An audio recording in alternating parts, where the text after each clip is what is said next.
어제 올린 영상에 이어서 말씀을 좀 더 드려보려고 합니다. 지금 한국의 절실한 것은 종교개혁, 예수혁명, 그것을 위한 나의 회개, 우리 자신의 회개임을 말씀드렸습니다. 여러분, 루터의 종교개혁이 일어날 때를 생각해 보십시오. 중세 천년 동안은 분명 경건했던 시대입니다.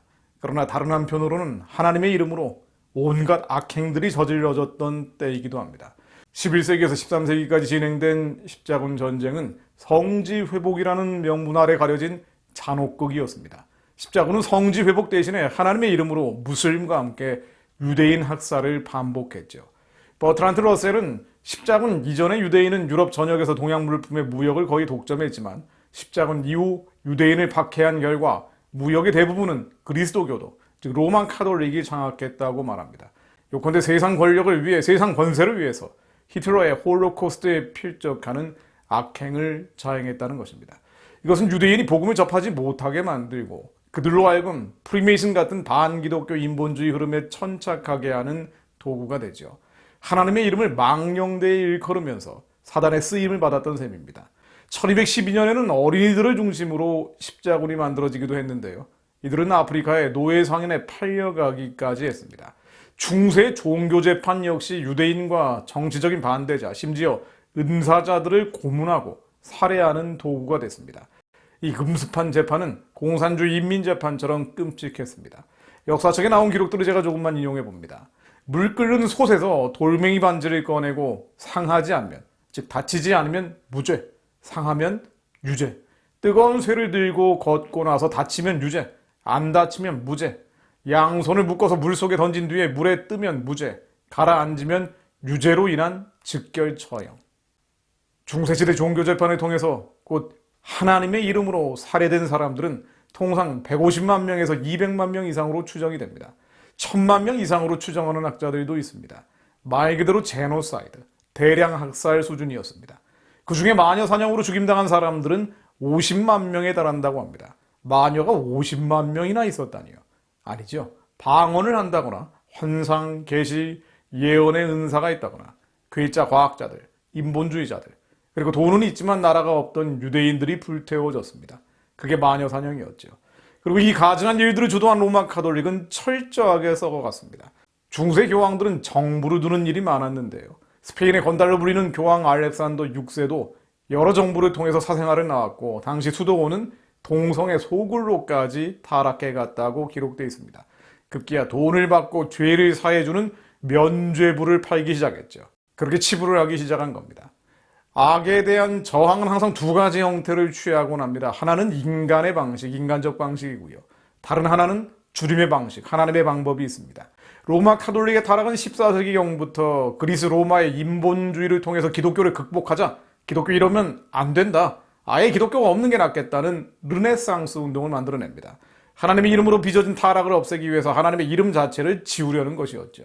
그러나 하나님의 방식은 달랐습니다. 34살의 젊은 루터를 들어서 사용합니다. 루터로 하여금 1517년 95개조를 발표해서 교황의 권력에 맞서게 한 것이죠. 한마디로 종교개혁은 가장 타락하고 가장 끔찍했던 흑암 속에서 일어났다는 것입니다. 지금 한국의 상황에 대해서, 미국의 상황에 대해서 암담하고 암울한 예측들이 많습니다만 이때야말로 어떤 면에서는 종교개혁이 나와야 할 전조증상인지도 모릅니다. 루터가 이때 외쳤던 것은 무엇입니까? 첫 번째는 솔라 스크립투라, 제가 여러 번 말씀드렸던 오직 성경입니다. 자, 종교개혁의 가장 핵심적인 것은 오직 성경, 성경으로, 말씀으로 돌아가는 것입니다. 성경은 그 자체로 충족하고 자족하고 명확하고 명료하다는 것입니다. 그리고 솔라 피데, 오직 믿음입니다. 하나님 그 자체인 말씀을 믿어야 한다는 것입니다. 이 믿음으로 죄인인 우리가 의인이라고 칭함받는 것입니다. 그 유명한 이신칭의가 바로 이것이죠. 죄인이지만 하나님의 말씀을 믿음으로, 예수를 그리스도로 믿음으로 의인으로 칭함받는 것입니다. 루터가 젊은 시절 비덴베르크 성당에서 이른바 탑의 체험을 통해서 깨달은 로마서 1장 17절의 말씀처럼 말입니다. 복음에는 하나님의 의가 나타나서 믿음으로 믿음에 이르게 하나니 기록된 바 오직 의인은 믿음으로 말미암아 살리라 함과 같으니라. 하나님의 말씀을 믿는 자들이 곧 의인으로 살아나게 된다는 것이죠. 의인으로 칭함받은 죄인들은 하나님과 직접적인 관계를 가질 수 있게 됩니다. 교황과 사제의 중재는 더 이상 필요 없습니다. 모든 이들이 제사장적인 사명을 수행할 수 있습니다. 이른바 만인 제사장론이죠.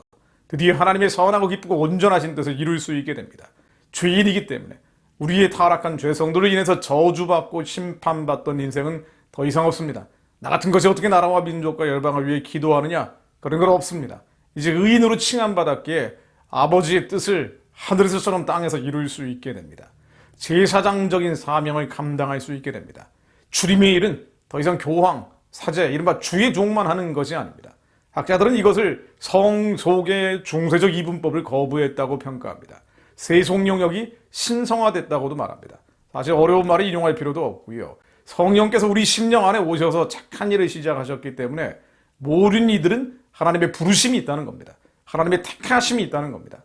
루터도 보카치오, 이 소명은 수도사만의 삶이 아니라고 선언을 합니다.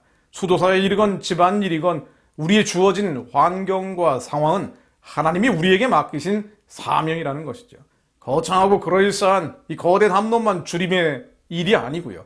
거대한 주님의 사업을 말하는 것만이 주의 일이 아니고요. 가정에서 자녀를 올바로 양육하는 것 또한 별 볼 일 없고 하찮아 보이는 그런 일들도 나의 상황과 환경에 하나님이 맡기신 것들은 모두 주의 일이라는 것입니다. 알백은 이것을 다시 정리해서 주님의 부르심, 콜링이라고 칭하죠. 주의 영을 받은 모든 이가 각자의 삶의 환경과 상황 속에서 주님의 사명, 보카치오, 콜링의 최선을 다해야 된다. 이 최선을 다하는 정신은 근대 자본주의의 기반을 만들어냅니다. 인쇄술이 발달하면서 성경 보급이 활발해졌고요. 일반 대중들도 성경을 읽으면서 이런 정신을 확인하게 됩니다. 아, 그렇구나. 주님이 로망 칼라 입은 사제만 쓰시는 게 아니라 온종일 감자를 깎고 있는 나의 초라한 인생, 비참해 보이는 인생도 쓰시고 계시는 거구나. 실패한 것 같은 나의 삶에도 주님의 부르심이 있는 거구나. 택하심이 있는 것이구나. 하루 종일 밥만 하고 아이들과 실랑이 하고 있는 나에게도 하나님의 콜링이 있는 것이구나. 그러므로 형제들아, 더욱 힘써 너희의 부르심과 택하심을 굳게 하라. 너희가 이것을 행한 즉 언제든지 실족하지 아니하리라. 우리의 부르심과 택하심을 아는 것이 너무나 중요하구나. 일반 대중들, 일반 성도들은 각자의 환경과 상황에서 주님의 부르심, 주님의 택하심을 발견하고 최선을 다할 수 있게 하는 일종의 정신적 기반을 만들게 됩니다. 그렇게 감자 깎는 인생은 감자 깎는 기계를 발명해내게 되고요. 실패한 인생도 또다시 도전해서 성공을 이루게 되고요. 주부들은 자녀들을 성경적으로 양육해 갑니다. 그리고 이뤄낸 축복, 성공, 결실은 유기와 쾌락을 위해 쓰는 게 아니고요. 근검절약, 청빈하게 살면서 다시 하나님을 위해 사용합니다. 이 모든 열매를 하나님이 허락하신 것이기 때문입니다. 루터가 길을 터준 이 프로테스탄트의 정신적인 에너지는 가난을 성경적 삶의 기준으로 삼았던 중세의 틀을 뛰어넘습니다. 가난하게 사는 것이 성경적이라고 얘기하면서 비참하고 초라하게 사는 게 성경적인 삶이라고 얘기하면서 실제로 교황과 사제들은 치부를 하고 온갖 타락과 음란을 저질렀던 것은 위선이라고 깨닫게 된 것이죠. 열심히 일하고 열심히 벌어서 열심히 복음을 전하는 근대 자본주의의 토대를 만들어냅니다. 영국의 역사가 토마스 칼라일은 루터가 없었다면 대격변의 원천은 자궁 속에서 소멸했을 것이라고 말합니다. 특히 미국은 생기지도 않았을 거라고 평가를 하죠. 무슨 말입니까? 종교개혁의 불이 유럽과 영국을 거쳐서 아메리카 대륙에 떨어져서 미국이 만들어졌다는 걸 지적하는 것이죠. 선교하는 통일한국의 거룩한 길을 터야 할 우리들에게도 역사는 분명한 가르침을 전달해 줍니다. 지금 한국에 절실한 것은 다른 어떤 개혁 이전의 종교개혁입니다. 예수혁명입니다. 종교개혁을 위해서, 예수혁명을 위해서 우리 각자가 루터가 되어야 합니다. 각자의 자리에서 하나님의 부르심을 깨닫고 하나님의 택하심을 깨닫고 오직 성경을 믿음으로, 쓸데없는 책들 너무 많이 보지 말고 오직 성경을 믿음으로 우리의 죄와 피 흘리기까지 싸워서 항상 기뻐하며 모든 일에 감사하며 쉬지 않고 기도해야 합니다. 우리가 항상 기뻐하지 못하고 모든 일에 감사하지 못하고 쉬지 않고 기도하지 않고 있다면, 성경적으로 살지 않고 있다면 우리는 아직 성경을 믿지 않는 것입니다. 믿지 않고 있다면 믿음은 들음에서 나므로 성경을 계속 소리내어 읽으며 우리의 믿음이 성장할 수 있도록 길을 열어내야 합니다.